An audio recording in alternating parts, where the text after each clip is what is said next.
Hello there, and welcome to this resource that I've prepared for Christian Theology 2 here at AMBS. You'll recall the fair use notice restrictions, and I thank you by abiding by them. So this is part 2 of the video lecture series I've prepared for the theological locus of theology and culture.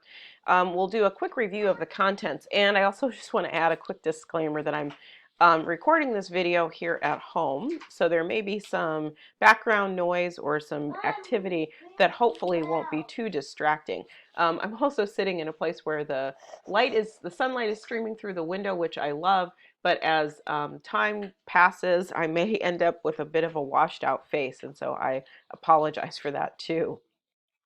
You'll recall that part 1 of this video lecture series was our weekly review, where I offered a methodological framing of the theological loci that we care about here in Christian Theology 1 and Christian Theology 2.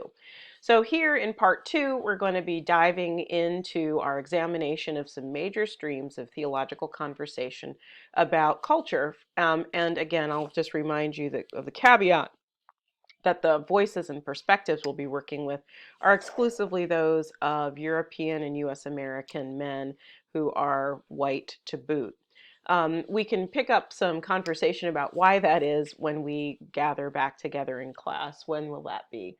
On Tuesday the 17th. And then part 3 is going to be kind of a bit of a corner turn for us. We're going to focus in part 3 on theological aesthetics and theopoetics, what I'm lifting up as the kind of second dimension of theology and culture that we want to give our consideration to. Just a reminder, there's some additional videos on Moodle that work with this second dimension of theology and culture. So you can think of them as a kind of practical application of theological aesthetics and theopoetics. So be sure to check them out when you get a chance. Theology of culture, the meaning of culture, theopoetics, and theological aesthetics.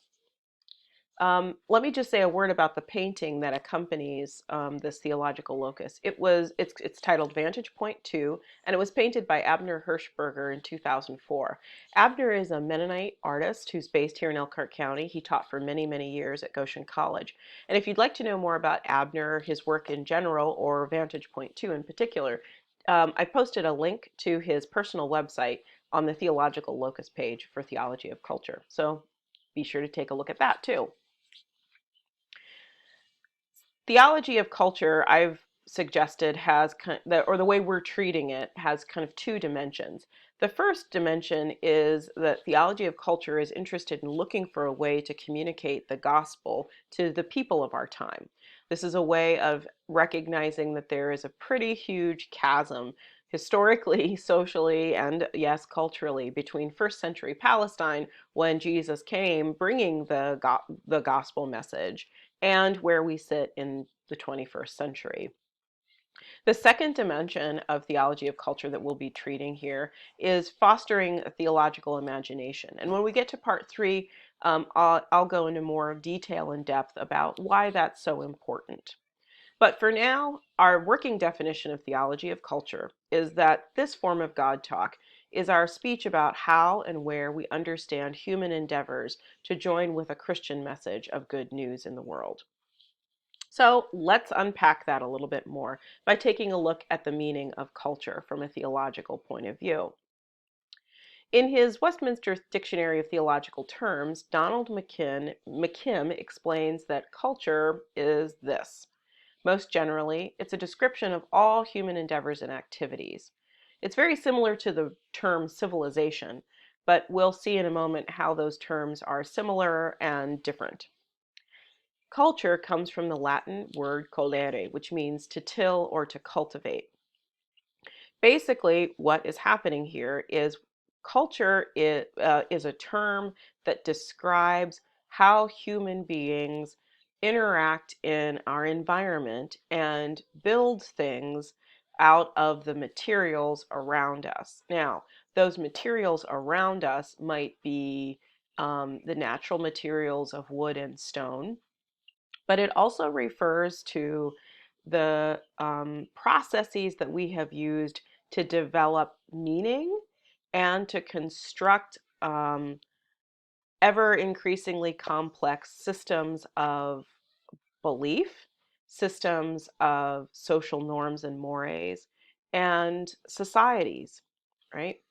So just like the term colere means to till or cultivate, culture describes all of the activities and endeavors that we as humans have done to build meaning in the world around us. Let's talk a little bit more about what this means. As we keep kind of refining our definition of culture, I'm going to kind of intersperse those definitions with some of the dominant patterns of the discourse around theology and culture. So one of those patterns is the relationship between the term culture and civilization. In a lot of theology of culture discourse, the terms are used are somewhat interchangeably, but I want to highlight that they aren't precise synonyms, even though they are sometimes used as if they are. Civilization has connotations of a culture that has become highly developed, right? So culture is maybe a more basic term, and civilization describes a culture that has developed over time, and in that development has established things like cities, an architecture, systems of governance, and even technological skills and mechanical um, aspects of how the culture functions. Another dominant pattern of the discourse is to draw a distinction between culture and nature. Now, again, working with the root of the word culture from the Latin term colere, which means to till or to cultivate. When something is in its natural state, it's understood to be uncultivated. So, for example, if you walk out onto the AMBS campus and you see these vast expanses of green space, they have not been cultivated. There's grass growing there, right? Um, well, actually, let me back up and say they have been cultivated, because if things were just sort of left to their own devices, there would be lots of trees and the space would be more wild. So while the green spaces of lawn at AMBS are not cultivated in terms of being turned into a garden that is producing food, although there is a spot on campus where that's happening. The level of cultivation involves planting grass seeds and mowing it and keeping it looking tidy, right? So again, if if the land around AMBS was simply in its natural state, it would probably be a wooded, scrubby, um, wild space. So in other words, the property at AMBS has been cultured. Now, if we take this kind of this example that I've given, which I hope makes sense, and then expand it to think about it as a metaphor, right, for human interactions. When we start talking about culture compared to nature, we get into terms like natural law and positive law. Natural law, or the laws of nature, is a way of describing how things are the way they simply are. When something, again, is in its natural state, that's just how it is. There are lots of examples that I can give about that we might interpret as positive or negative, but for the moment here, I simply want to draw a distinction between natural law, that is, things being just how they are, these are universal truths, compared to positive law. Positive law refers to a human-made law that prescribes certain sorts of actions given how things are. So, for example, um, when God gives, and maybe we also might understand there being an additional or a third category of divine law, where the Ten Commandments become an example of laws given to us by God, and then off of that divine law that we start basing positive laws. So the Ten Commandments that include a prohibition against killing, right? We have developed, as humans, we have developed a variety of laws and lots of different cultures and societies around the world that help us understand and interpret and apply that divine law, right? There are different kinds of killing. There is murder, there is manslaughter, and there are justifiable forms of killing in warfare, right? Okay, so you sort of get the gist here. So one of the reasons this matters to a theology of culture is that we understand culture to be something that is improving upon nature, right? If things were, if we lived our lives just the way we naturally are, without any kind of structure, many theorists would say that, like that, we call that anarchy, right? And that we would be giving over to some of our baser instincts of our creaturely nature as human beings. So that culture is a way of describing the systems we put in place so that we might rise above our natural creatureliness and animal-like behavior to be better versions of ourselves. So this culture versus nature dynamic is going to come back when we get into theological anthropology. There is also a dominant pattern in the discourse of theology and culture that draws a distinction between culture and civilization on the one hand and theology, faith, and church on the other. Now, I've already kind of alluded to this by describing the Ten Commandments as divine law, that is, God's law given to us as human beings. So that one of the things that's going on in a theology of culture is we're trying to figure out how does the discourse or the dynamics of humans creating systems to allow us to function together in societies align with, or how are those things in tension with this more kind of pure form of knowledge that is that comes to us through revelation and is held in trust by the church, the Christian church, and is experienced by people who identify as Christians, that is the Christian faith, and then is explicated and developed and articulated through our God talk, that is our theology, right? So there's a tension between culture and faith or theology. But here what we're trying to do is create a mashup. That is, we're trying to theologize culture and understand how these two things work together. So let's go back here to some of our working definitions of culture. This time we're going to look at the Oxford English Dictionary in its pocket version. And it defines culture in two ways. On the one hand, culture refers to the arts and other manifestations of human intellectual achievement that are regarded collectively, as in 20th century popular culture. In the second sense of the term, culture refers to the customs, arts, social institutions, and achievements of a particular nation, people, or other social group, as in Caribbean culture. So what we see here is that on the one hand, culture refers to lots of different kinds of human endeavors and activity that can be marked historically and over time. But then culture also refers to the human achievements and endeavors and activities of a particular group of people. So in our classroom, for example, we have all experienced different facets of 21st century popular culture, right? Even though we come from lots of different other cultures. Some of us are shaped by American culture, which we can subdivide by our religious or ethnic identity.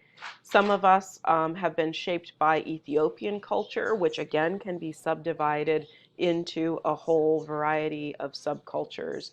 Some of us have been shaped by Canadian culture. Some of you have spent time overseas in places like Colombia or Russia, and have participated in cultural exchanges, for example. You get the gist of what I'm saying here. Culture has lots of different facets, and cultures can be divided and subdivided in a whole host of ways. But again, kind of the working point here is that culture has dynamics that are can be observed and described temporally, and culture also has facets that can be described and observed in particular manifestations. Now, again, turning to Donald McKim, he offers then a provisional definition of theology of culture. He writes that theology of culture is an understanding of human culture that embraces all the creative achievements of people in light of theological convictions. Important issues when one is doing a theology of culture include views about the nature of different theological topics, as well as the nature of a culture in terms of its ideals, goals, and values. So that for Donald McKim, part of what's at stake or operative in a theology of culture is how we use our theological convictions as Christians to make assessments of these various cultural trends, as well as particular cultures in which one might find oneself interacting and operating. Now, one example of this would be to say that in earlier generations of missionary activity, we know that missionaries were operating out of a much different sense of culture than we have now. They understood themselves to be bringing the gospel message, which they understood to be um, to be transcendent of culture, so that the Christian gospel wasn't enmeshed in culture. Therefore, it was superior to culture. That meant, rather than understanding the gospel having taken root in themselves, in culture, and becoming and having been acculturated to their culture, they thought they were simply bringing Christianity, and thus began to impose on other people from other cultures that didn't have the gospel lots of evaluative and judgmental perspectives, right? Saying, okay, you have polygamy here. Polygamy is at odds with the gospel, and you have to get rid of it. Would have been like one of the working assumptions, rather than understanding the way the gospel has taken root in our culture. We it for polygamy is taboo and forbidden. So we recognize that is not the case in your culture. Let's ask, what does the gospel actually say about marriage and polygamy and monogamy? And is an ethic of monogamy actually inherent in the gospel, right? This is a kind of conversation or debate that one would have when one is engaging in a theology of culture. But then in this first dimension of McKim's definition, an understanding of human culture that embraces all the creative achievements of people in light of theological convictions. This is what will then become theological aesthetics and theopoetics. So we're focusing in this part of the video lecture series on this second dimension of McKim's definition of theology of culture. Now, to explore some of what this means and some of what this has started to look like in the European-rooted Western tradition of Christianity, we're going to turn to a book by Steve Long, who is an ethicist. He has written this book, Theology and Culture: A Guide to the Discussion, that is part of the Cascade Companion series published by Wittgenstock Publishers. And one of the things that Steve starts out his discussion with is this stream of Christian tradition that has said God is unlike anything else in creation, right? I've talked about that or presented that as God's infinite nature compared to our finite nature as human beings. But one of the things that was almost a non-negotiable thread of Christian theology through the centuries is this idea that Deus non est genere. Um, God is not generic. God cannot, like other things, be classified in any way. We can't make God an object of study like we can make this mug an object of study, or the trees out in my backyard an object of study, or make human people objects of study. So this idea that God is not generic refers to the idea that God cannot be confined to a genus in the same way, catch it, that people can be. Humans are generic. In fact, we are part of the genus Homo.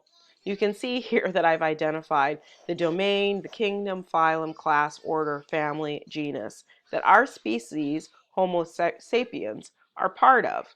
Now, we can't put God into a taxonomic system like we can humans. One of the things that happens, though, is that when God becomes human in Jesus, God does understand what it means to be generic, right?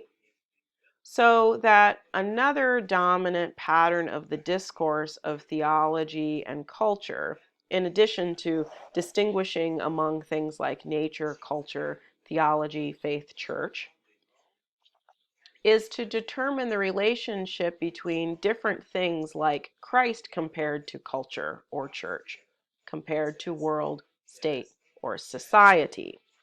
Now, the reason why we have to get into these distinctions is, on the one hand, because God can't be categorized like humans, but then God becomes human, and part of being human involves living in a culture, right, and participating in cultural production, because culture is what humans do. But then on the other hand, we have to figure out, well, if one identifies as Christian and is part of the church, then how does one's human activities as a Christian compare to the human activities engaged in by other people in one's world, in one's state, or in one's society? Here's a political cartoon that was developed by cartoonist Nick Anderson back in 2014. And what you see here is, on the one side is the church, and on the other side, the state. It's depicted as a kind of bureaucratic office building. And then you've got various clergy folk representing the church. There's a wall between the two. And this preacher here, who's holding a sledgehammer, has clearly broken through this wall and says to the bureaucrats, "You'd better stay on your side of the wall, but we will feel free to break this wall down and come through it when we think that that's appropriate." Right? So in the United States and in North American society and culture more generally or broadly, there's been this historic tension between church and state. We talk about there being a separation of church and state here. And of course, scholars have debated what this means, how we interpret it. And certainly coming out of the Anabaptist tradition, I would say that I was taught to value a separation between church and state. I was taught to value this wall, and to be, and if you cross the wall, that's fine, but don't do anything that's going to break through the wall. So that's a way of kind of helping us visualize some of what's at stake here for a theology of culture. that tries to figure out, okay, well, what is the relationship between, if Jesus Christ is God incarnate and God is not human, what does it mean to say that God has become human and had and actively participated in building culture, which is part of what humans do.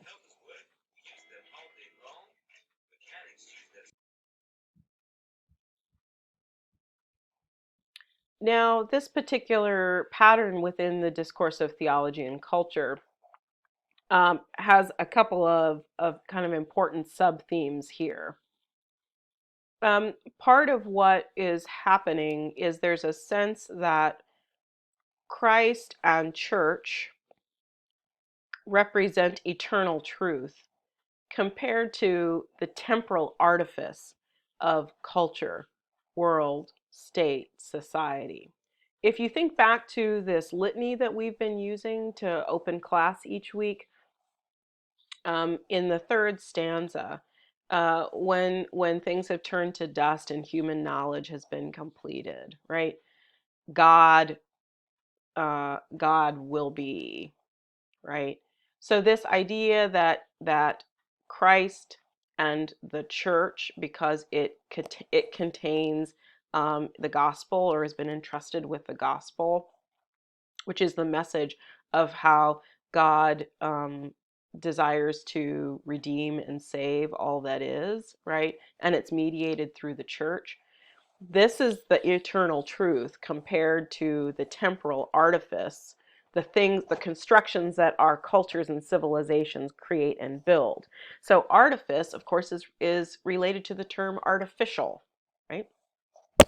Now, another way to maybe think about that is that there's this tension between something that just is versus something that's been constructed.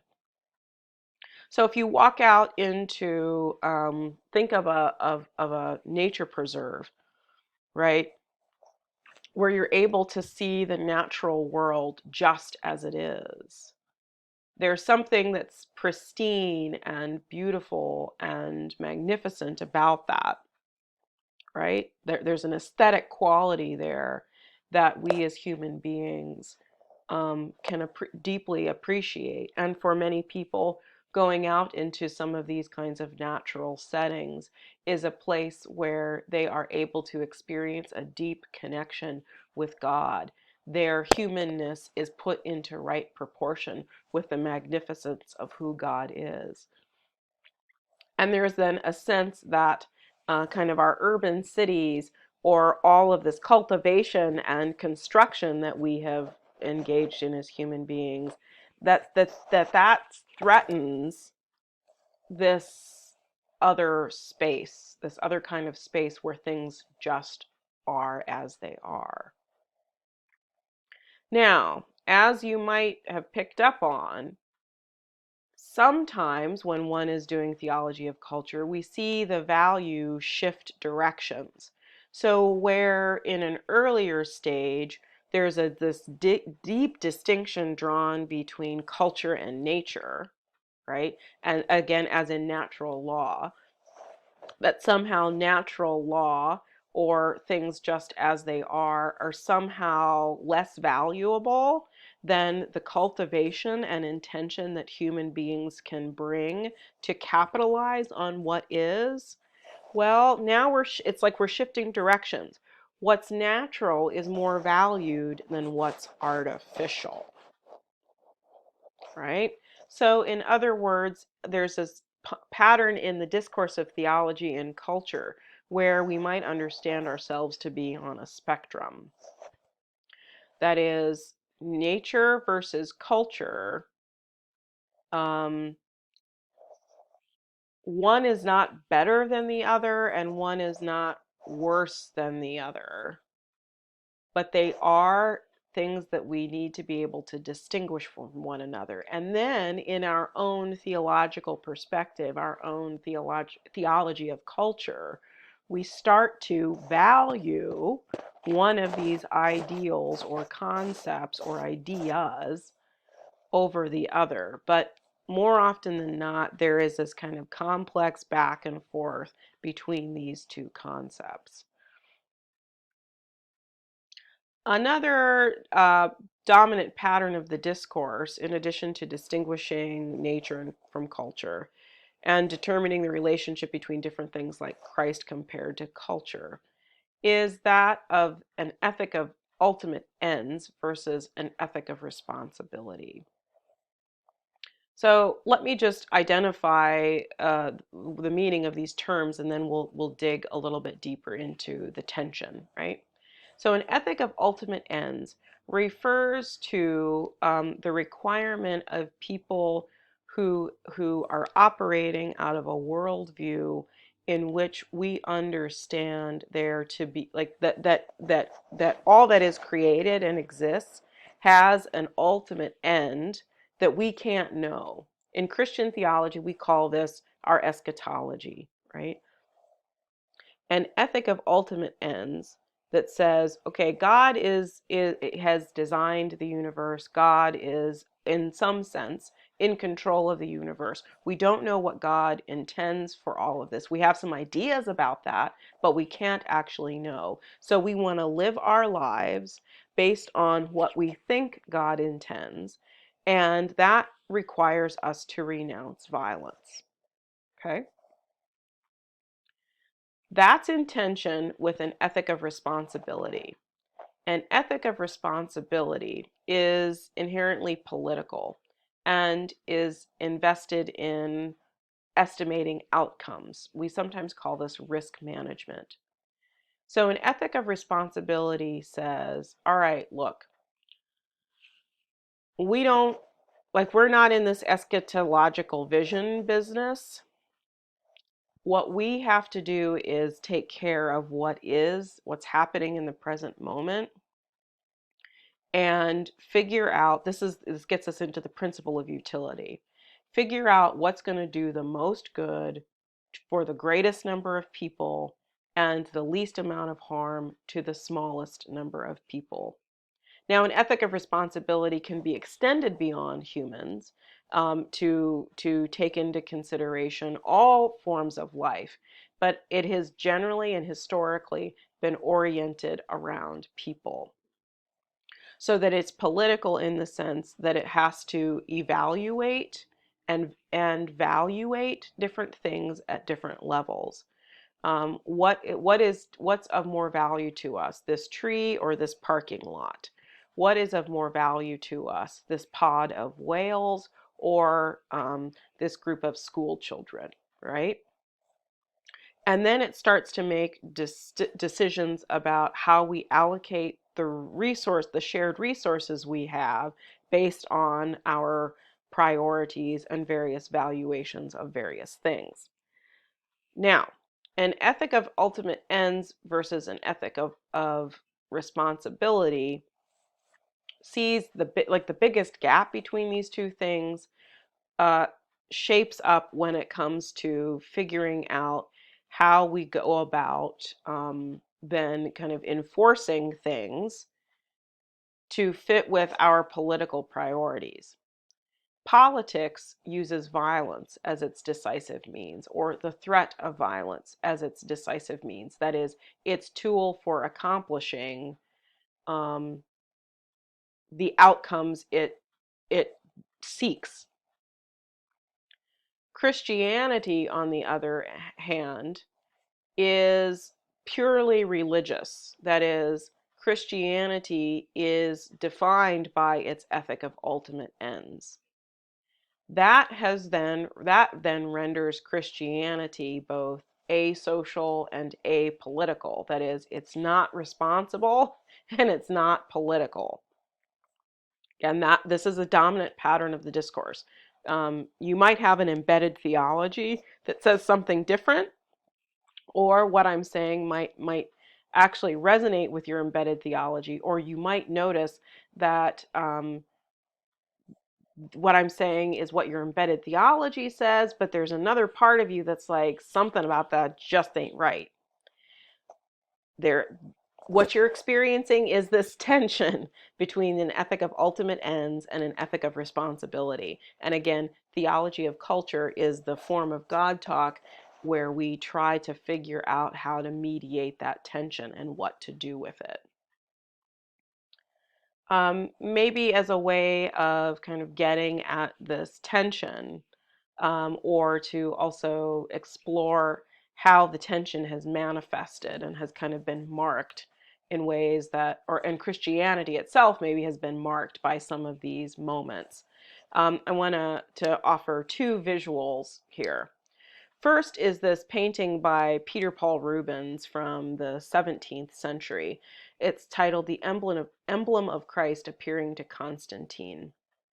And here, what you see, the man standing up on the dais there, is Constantine, and he's looking up at the emblem of Christ, the Cairo. We talked about this. It might be a little bit hard to see, but it's in the center of the clouds there.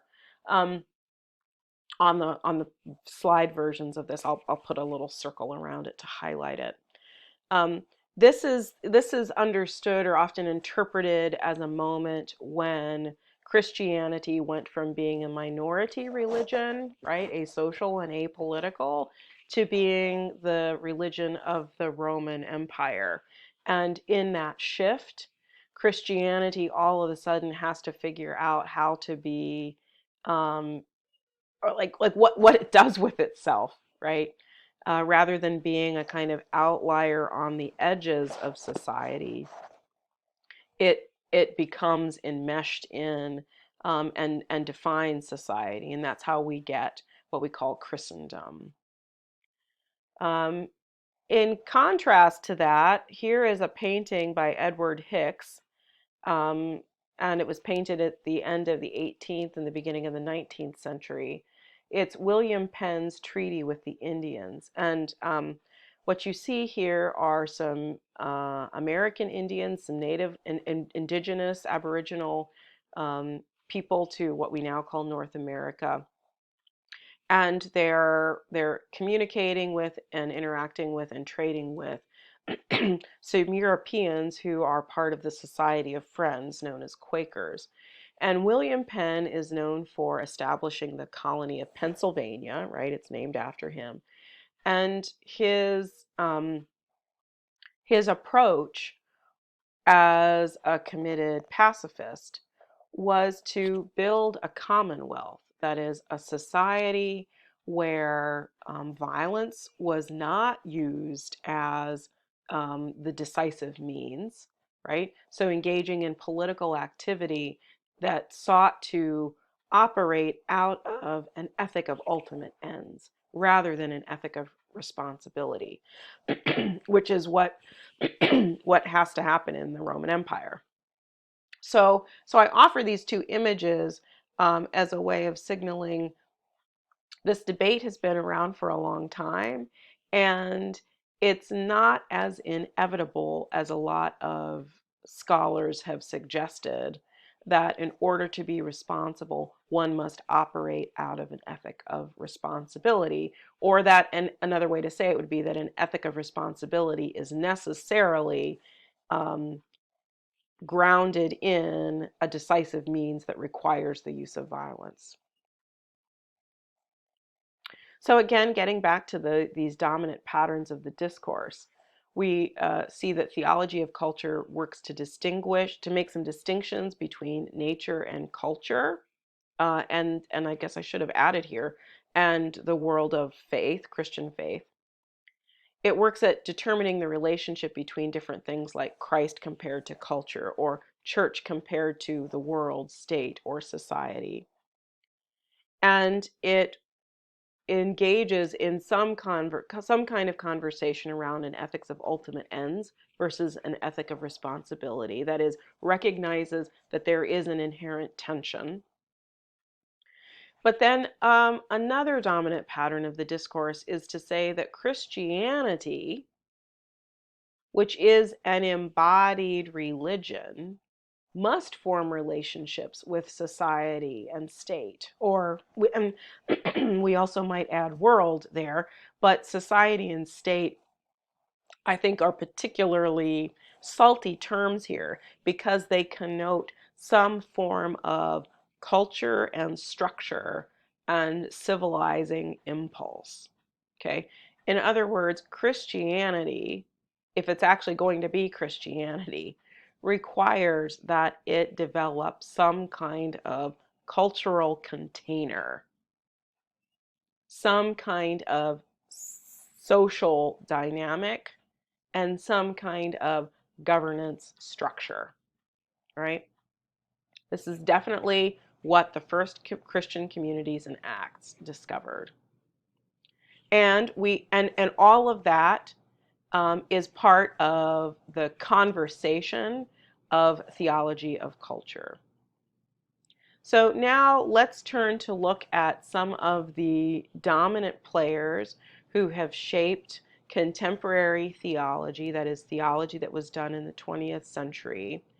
And the reason we're focusing in on these players is because they had such a deeply profound influence on the theological discourse that that their ideas are embedded in the theology that all of us received, whether we realize it or not, that they are that significant. And the three players that that I'm identifying here, and this isn't just Melinda's opinion. If you pick up a book that focuses on theology of culture, you're going to see the names of these three figures. Ernst Troeltsch and his book, The Social Teaching of the Christian Churches. H. Richard Niebuhr, who is a brother of Reinhold Niebuhr, and his book, Christ and Culture. And Paul Tillich, who wrote Theology of Culture. So let's turn first to Ernst Troeltsch. So Troeltsch is German, and he develops this kind of three-part typology. And his favorite type, or the type that he advocates for, is the third type, the mystic type, which is why I put the little star there. So Troeltsch is looking at the kind of he's looking at the scene of Christianity that's rooted in the West, in Europe, and extending out into the Americas. And this is of course post-Protestant Reformation, and he's trying to figure out what to make of, or how to map, the diversity within this landscape. And he comes up with these three categories. There's the sect, the church, and the mystic type of Christianity. The movements or denominations that fall under the sect type, and for now I'm going to call them movements because denomination becomes a bit of a loaded term here. Sect type movements preserve the religious idea, and this is going back, the religious idea here refers to this idea, or this notion that Christianity is religious, that is, it's asocial and apolitical, or it's purely religious, that is, it shuns any an ethic of responsibility. Sectarian groups preserve the religious idea by opposing state and society, making that movement, that group, politically and socially irrelevant.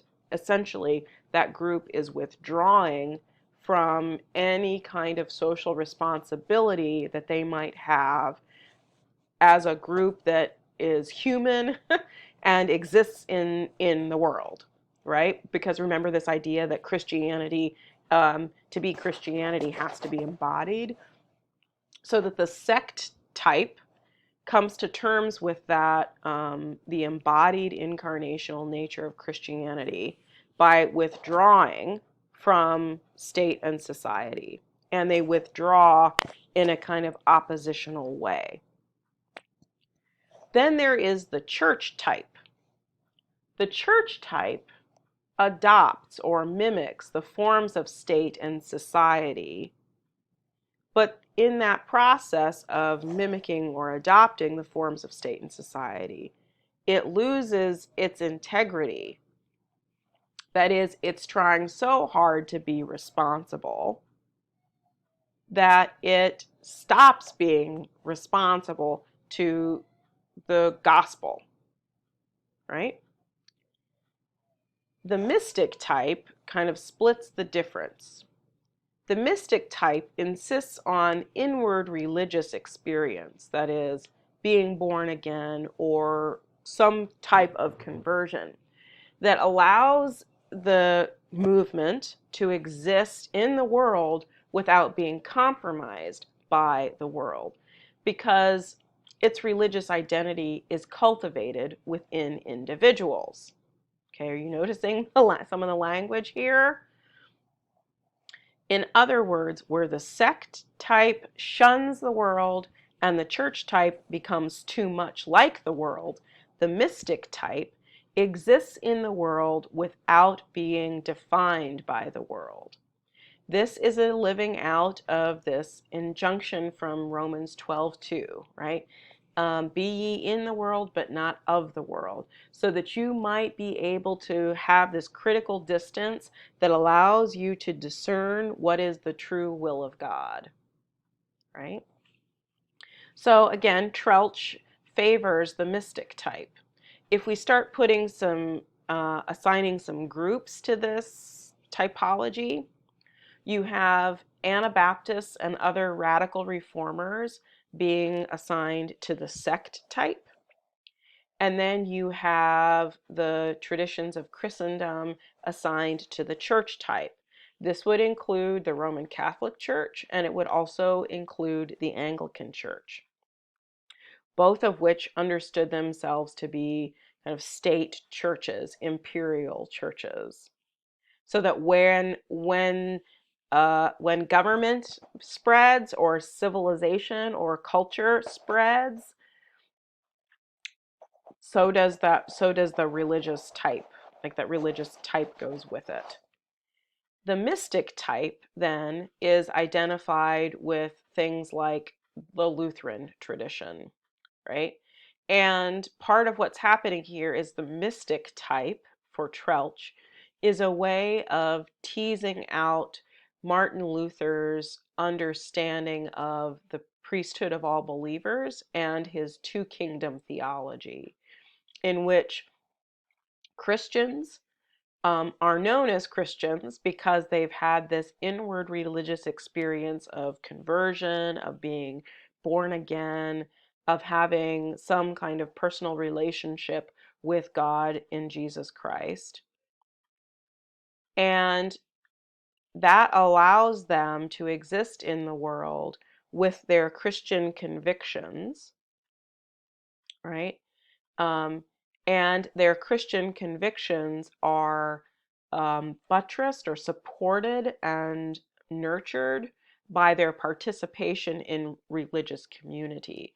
So that the function of the church in the or the Christian community within the mystic type is to cultivate an inner religious life for believers, right? In a world or a society, right, or in state apparatuses that try to squelch that inner spiritual life. So the parable of the sower, right, becomes a really lively metaphor or analogy, right? So that the seed falls into fertile ground, but then there are all of these external forces that seek to squash it.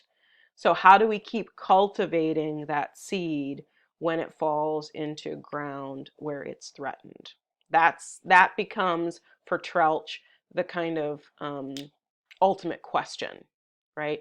Because he sees the sect and the church as failing in that regard. So then a generation later, Richard Niebuhr comes along and he takes Troeltsch's basic idea and adapts it, refines it to move it beyond this threefold typology, because he says that's a little bit too narrow. And he develops this fivefold typology. And again, the star here indicates Niebuhr's own preferred expression, like the type that he says gets it right. So what I've done here is I've created this table working off of others' interpretations of Niebuhr, which I mean I agree with what they've done here, but this is not original to me. And for each of the different types in Niebuhr's Christ and culture typology, we see their basic stance, a historical representative or two, and then some real world examples. So moving here from left to right, the sect type shows up as under this rejection category, or Christ against culture. Christianity, their basic stance is that Christianity and culture are in opposition and will always be in opposition. Tertullian, an early church father or an early church doctor, is a historical representative of this stance. And it can be seen in a variety of monastic groups. So some of what's going on here too, this refinement that Niebuhr is offering Troeltsch's work, is that Troeltsch just sort of lumps all of Catholicism in together and says, you know, it's a church type. But Niebuhr says, well, okay, that may be true for the formal church structure, but then you have these sort of pockets of monastics who follow this kind of sectarian pattern. So just because one is Catholic doesn't mean that one necessarily has a theology of culture in which that is the kind of Christ above culture, or the church type of Troeltsch. So then sectarian groups like Anabaptist Mennonites would be, you know, like we've been seen as the kind of poster children of the sectarian groups. Then the next type is the dualist type, where Christ and culture are understood to be in a paradox. And a paradox, of course, is when you've got two things that are opposite and you can't quite ever reconcile them. So there's a paradoxical tension between Christ and culture. That is, Christianity requires us to be embodied, and to be embodied means to be human, and to be human means to live in the world, even though we seek to follow Jesus the Christ, who also was in the world, but has a kind of ethic and a vision that's not the way the world is, and we can't reconcile the two. Again, the historical representative here is Martin Luther, and a primary example is Lutheranism. The type in the middle is labeled conversion. This is where Jesus Christ is understood to be the transformer of culture.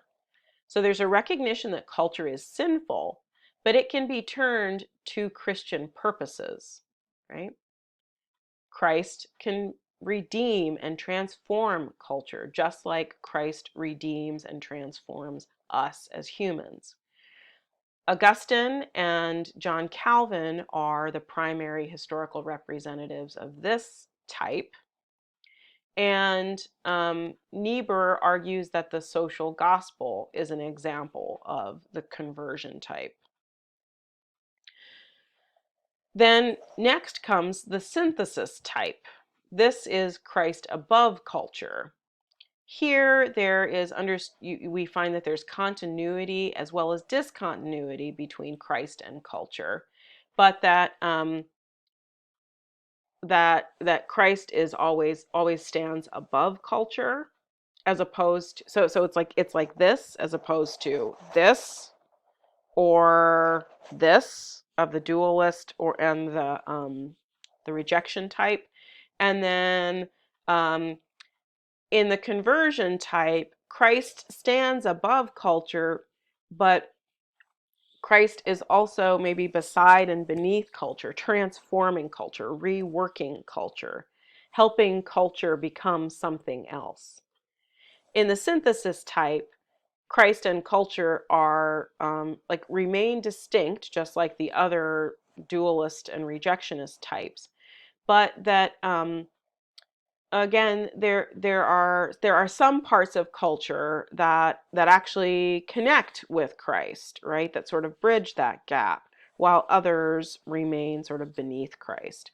This is maybe a way of saying that there are some positive things about culture that don't need to be transformed. The places where there's continuity between Christ and culture don't need to be transformed, and therefore we don't need to necessarily resist culture or reject culture. Thomas Aquinas and then Roman Catholicism are the primary examples of the synthetic type. Then there's the assimilationist type, Christ of culture. Here, Christ and the highest expressions of culture are in agreement. And the primary difference between assimilation and synthesis is um, that synthesis it still names and can still identify the places where there's discontinuity between Christ and culture, whereas the assimilationist says, well, sure, there may be continuity and discontinuity between Christ and culture, but the culture that we value most highly is actually an expression of Christian values. And so these other sort of lower, baser expressions of culture, um, they don't really count, would maybe be a way to describe it. Now, some of what's at stake here is that Niebuhr is trying to kind of make a case against what we call liberal Protestantism or 19th century Protestantism, which he sees as being the example of an assimilationist stance. And the historical representative here would be Valentius, or I'm sorry, Valentinus. And yeah, there's a lot more that could be said about this, but again, I simply want to kind of show you the way that Niebuhr builds on Troeltsch's work. And again, of course, his Niebuhr's own stance is to view, he's sort of aligning with the Reformed perspective that culture is sinful but can be turned to Christian purposes. So if we take Niebuhr's typology, then and I want to flesh out a little bit more here. Some of the examples. Or maybe another way to say this is that part of what's going on in these earlier approaches to offering typologies is that it isn't like this isn't just about kind of identifying the ideas, right, and using examples as illustrations. There's a kind of a theologizing of culture that is happening as the typologies are being developed, right? This isn't merely about observation, it's about evaluating the inherent value of the theological perspectives at work, right? So that Niebuhr isn't just saying, oh, look, Anabaptist Mennonites are an example of Christ against culture. He's saying, yeah, Anabaptist Mennonites are an example of Christ against culture, and this is why they're wrong. Similarly, here's the problem with Lutheranism. It views Christ and culture as being in paradox. And here's a problem with Roman Catholics and Anglicans. They view Christ as being above culture. And modern Protestants are missing the boat entirely because they are assimilationists. They think that anything that's good in culture should get the Christian stamp of their Christian stamp of approval. And part of what they're doing is losing sight of the gospel and how the gospel challenges so much of human activity and the way humans develop things that they call the good life. The people who are getting it right are the folks who view Christ as the transformer of culture. And in this category, he puts the Reformed Church, Presbyterians, Baptists, and Methodists. So I think what's interesting here is that where in maybe Troeltsch's version of the typology, Baptists and Methodists would have been kind of written off a bit as, well, Baptists more so than Methodists maybe, as kind of the sectarians. There's actually a kind of a wider space for both folks from the free church tradition as well as those from the magisterial Reformation, namely the Reformed and the Presbyterians. I think another thing that's important here is that Anabaptists we typically throw Calvinists and Lutherans in the same boat because of how those movements emerged kind of historically in contradistinction to the Radical Reformation. But it's important to recognize that Lutherans and Calvinists actually have different theological views on things. And so the Reformed and Presbyterians, the culture is one of the places where we can see that there's a real distinction, and that maybe Lutherans and Mennonites actually have some things in common, that they both have a fairly negative view of culture. But again, the larger point that I'm trying to make here is that Niebuhr is using his typology, as Trelch did before him, to actually say, hey, this isn't just about comparing and contrasting to as an intellectual exercise. We're actually working at evaluating the value of these theological perspectives and what they're contributing to how we work at communicating the gospel message to the people of our time. Then the third example that I want to talk with you about and introduce you to is Paul Tillich's Protestant principle. So Paul Tillich does a theology, or it innovates a kind of process of what he calls a process of correlation, and says that that's what theology is.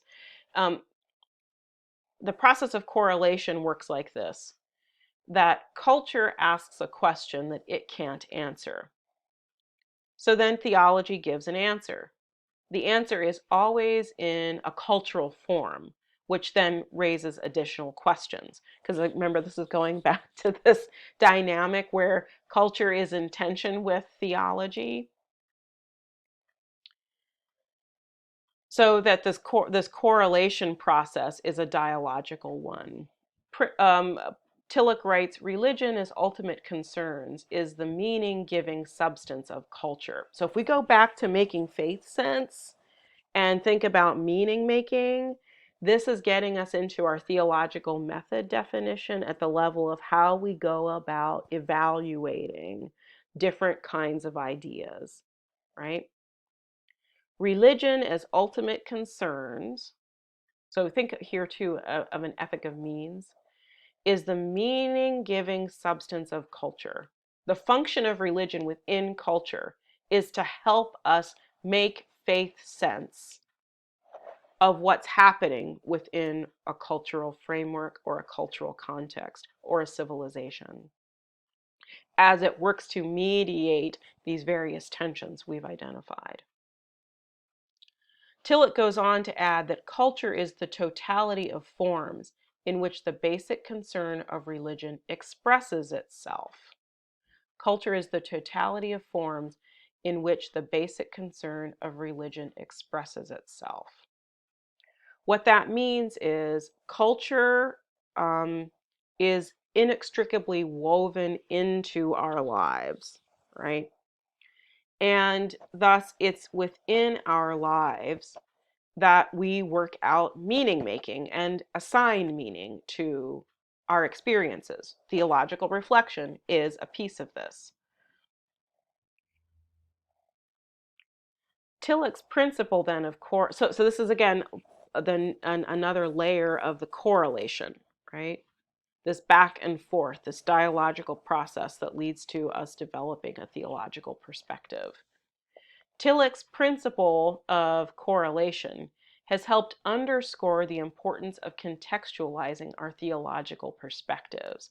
That is, when we recognize that we are asking and answering questions that surface because of the cultural milieu, the cultural context in which we find ourselves, we start to understand why I answer this question this way and you answer this same question in a different way.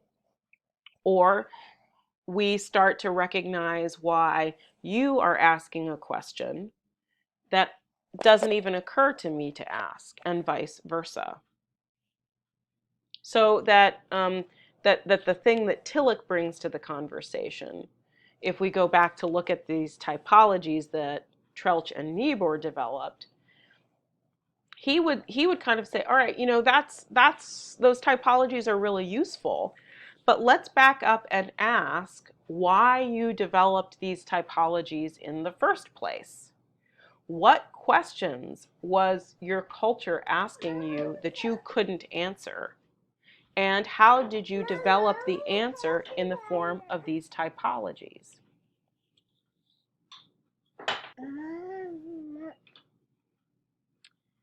This brings us to the end of part 2, and the lecture continues with part 3.